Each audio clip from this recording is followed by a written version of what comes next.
This is the Blairing Out with Eric Blair show, and today I'm pleased to have country pop sensations, the Buckleys, on the show. Molly. Hello. Lachlan. Hello. And Sarah. Howdy. You guys played at the Bordeaux last night. And that was just incredible, just such an iconic, awesome venue. It was just amazing for that to be our first show in California.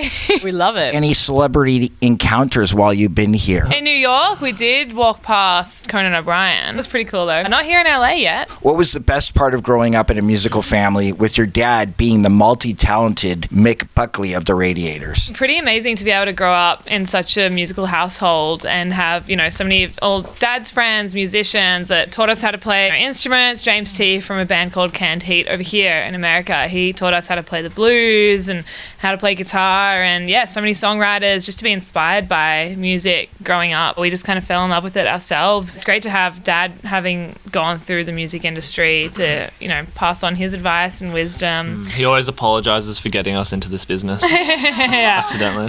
It doesn't seem like you're lost in the shuffle of what can be a very dangerous business. Yeah, totally. I think, because we grew up in it. Speaking about dad, he's seen a lot of people fall and get into a really bad way in the industry. It was always drilled into us at a very young age, if we wanted to do this, we have to love the process, love where we're at, because it's a very harsh industry. It doesn't always work out, but you got to love every step so you're happy no matter which way it ends. Yeah, we love to have it. Such an amazing team at Petrol Records and Universal. Totally, to have the creative freedom. Very grateful. You're all multi-instrumentalists, though. You guys can pretty much play anything. First thing we learned was probably the 12-bar blues on our piano. Dad was playing, honky-tonk pianos, run through our family for generations. So that was the first thing we picked up, and then bass guitar, learning the blues. Sarah was on drums. Yeah, actually I was. What do you love about playing bass? Do you actually consider yourself a bass player? Because I know you picked up the bass during COVID. You couldn't go anywhere, and you guys did those shows for Live Nation. Yeah, no, it was wild becoming the bass player kind of accidentally. But I have,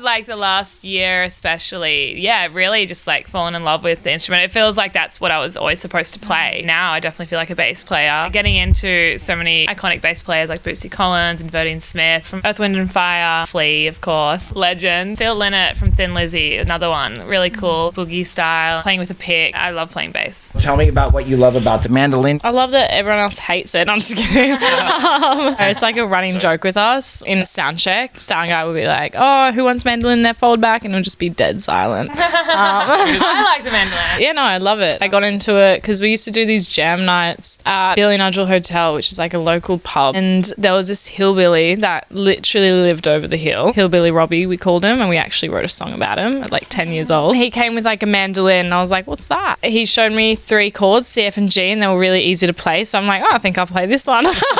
I've just been playing ever since then. If you really want to check out some great mandolin playing, you should get Hart's third album, Little Queen. Did it seem natural for you to start busking at the Tamworth Country Music Fest and performing to the biggest crowd you had ever played to at such a young age? Tamworth Country Music Festival, a lot of up-and-coming acts just busk on the Peel Street, and us 3 and Dad were just let's go set up shop on the street and, play a little gig.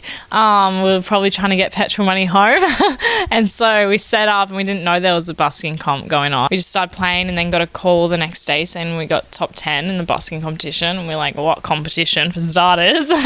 But then, we played on the big stage, and that was this place where we really caught the bug of music and playing. How were you discovered by INXS manager and founder of Petrol Records, the late Chris Murphy? I was actually working at a fish and chip store when I got this phone call. It was at a big festival where we live, Falls Festival. A manager in Australia called me and said, "This guy, Chris Murphy, wants to meet you guys," and had heard our music and loved what we did. And so we went over to his ranch, which just coincidentally lived half an hour from where we're based in rural Australia. And so we went over to his house and met him for the first time, and we all just kind of hit it off, and the stars just kind of aligned for all of us. He always used to say that it was meant to be. He was such an incredible mentor for us, so genuine with his love for music. We'd stay up till 3 a.m. listening to songs over and over again, appreciating it as a work of art, really respecting respected the creative process, and really was just like everything you could ask for in a label head and mentor. Any life lessons that he taught you, Lachlan? Putting in the groundwork. If you're going to do something, do it well. Big one for me, obviously the work ethic, but also just being like a really good person, honorable, trustworthy, loyal, big on you have to be grounded, having people around you that are the same. You guys don't swear. So where did that come from? Where did this non-swearing rock star thing come from? Wooden spoon from my mom. No, our upbringing, big family. Yeah, very big family. A lot of aunties.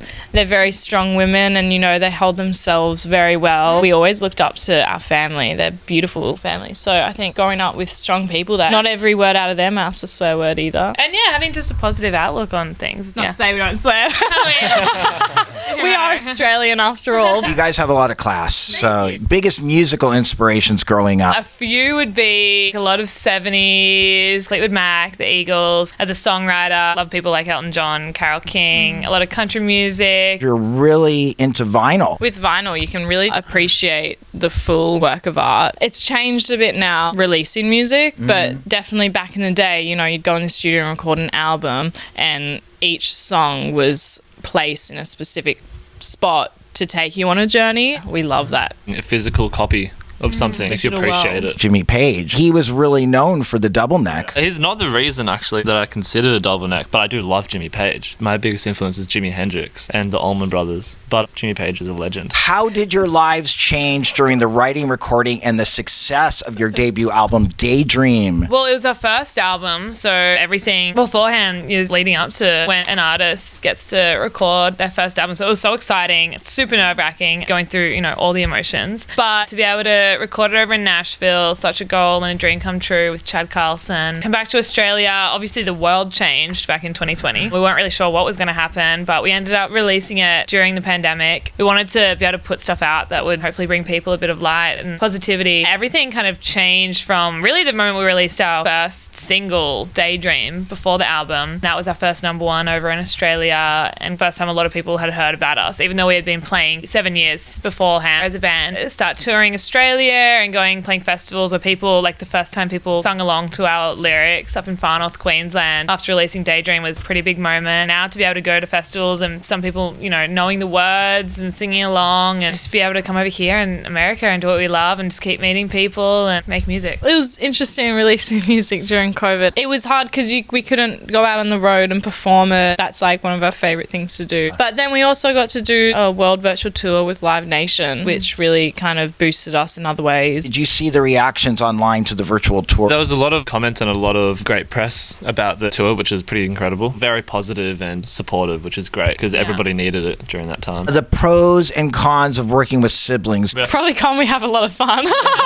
No, con, pretty brutal with each other sometimes. I think, siblings, you can get away with saying a lot. That's kind of a pro as well. Growing up together, we know each other backwards, and it's good to be able to have that trust with people. Communication as well, like when we play. Totally. It's like no one knows us better than we do. There's not really any cons. Ask me when I'm hungry and tired and I hate them. No, I'm just kidding. The cons are I can't escape them. Off the Daydream album, what inspired the lyrics to the songs? And we're going to start off with Woodstock. We grew up hearing about Woodstock from a lot of Dad's friends, and especially that era in music, the 60s and then the 70s, like that has had a big impact on us. Just a bit of an ode to that era in music, really, and what Woodstock represented. Crazy Like You. The whole kind of song and the vibe and energy of the song was inspired by a Tame Impala gig. Just the groove, like Thin Lizzy, the jumping kind of energy, hard rock element. Maybe lyrically I wrote it about the girls subconsciously. No. Yeah, I don't think it's about a specific person, to be honest. Just people in general that drive you nuts. Daydream. That was a really fun song to write with Phil Barton and Kelly Bannon. Just wanted to write something about having a crush on someone and just kind of daydream on a school bus. Making the music video. Daydream, that was actually a really fun experience. We came back after recording it in the States. It was before we signed to Petrol Records, and so we had this song and we had zero budget to shoot a music video. And our mum, she's a midwife, and so she works in the hospital, and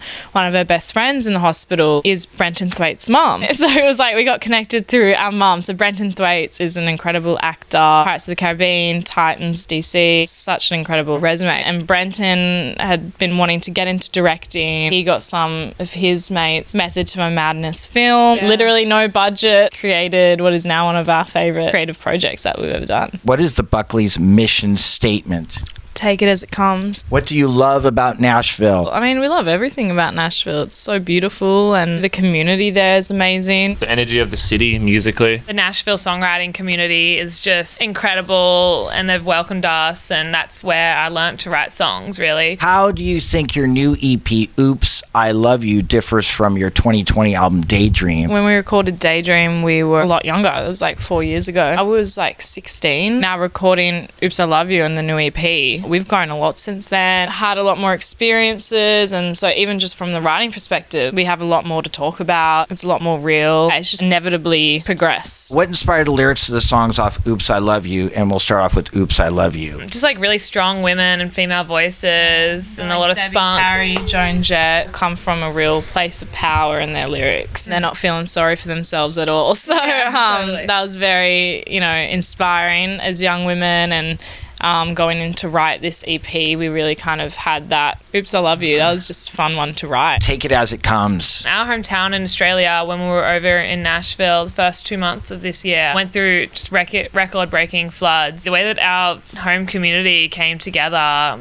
during that time to just help each other and help strangers after, such a kind of divisive past 2 years where people have been so separated and distant was really inspiring for us. Yeah, the fires happened when we were recording Daydream. Breathe was inspired by the bushfires. Now Take It As It Comes, the floods. What kind of expectations do you guys put on yourself when you step out on stage? Growing up, and our dad's an entertainer and a great entertainer. For us, it's all about just giving people a great time. It's all about them. How do you stay humble in the face of all the success? Going back to Chris Murphy with that one, he drilled into us. You gotta always stay humble, don't get an ego, because I think it's very easy industry to get an ego in. You just gotta be a genuine person, otherwise you're a fool. So it's all about just enjoying the process. Who are some of your past fashion icons that have inspired your on-stage style? Stevie Nicks, Debbie Harry, Prince, Freddie Mercury. Debbie Harry, Joan Jett for sure, Rolling Stones. You guys have got the Stevie Nicks thing down. There's actual pictures where you look like Stevie Nicks. And then you have the beret. That's what Stevie Nicks wore in 1979. Really? 5 desert island discs. Trapped on a desert island. You can only take 5 albums with you. What are they going to be? Electric Light Orchestra, Take Up a Bit of Time. Electric Light Orchestra, A New World,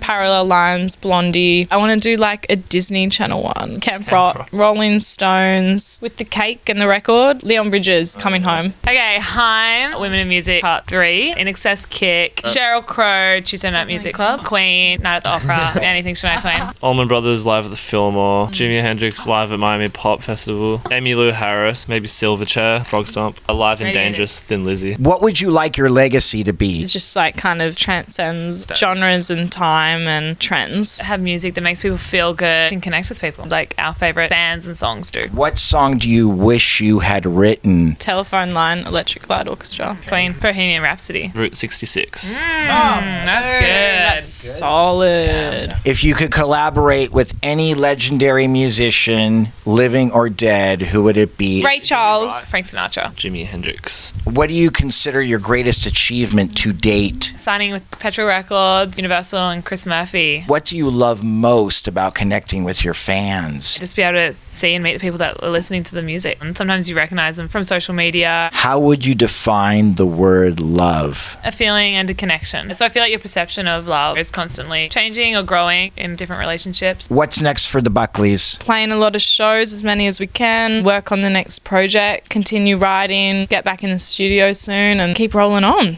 The Blairing Out Show.